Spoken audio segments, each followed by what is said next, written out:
কাজের সময় ভৃত্যের, দুঃসময়ে বন্ধুবান্ধবদের, কষ্টের সময় মিত্রদের, আর সম্পত্তির বিনাশ হলে নিজের পত্নীর আসল রূপ সম্পর্কে জানা যায়।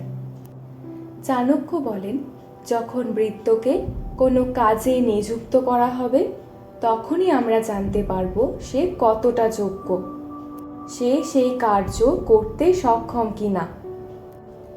সেই প্রকারে যখন কোনো ব্যক্তি কোনো সংকটে পড়েন সেই সময় সে তার বন্ধু বান্ধব আত্মীয়দেরও আসল রূপ লাভ করেন, তারা সেই ব্যক্তির প্রতি কেমন আচরণ করছেন। আর সত্যিকারের মিত্রের পরিচয় বিপদের সময়ই পাওয়া যায়। অপরদিকে যখন কোনো ব্যক্তি সম্পত্তিহীন হয়ে পড়েন তখন তিনি নিজের পত্নীর বাস্তবিকতার ব্যাপারে জানতে পারেন যে তার পত্নী তার প্রতি ভালোবাসার কারণে ছিলেন নাকি সম্পত্তির কারণে। চাণক্যের মতে এইভাবেই আমরা আমাদের আশেপাশে থাকা আপনজনেদের আসল রূপ সম্পর্কে জানতে পারি।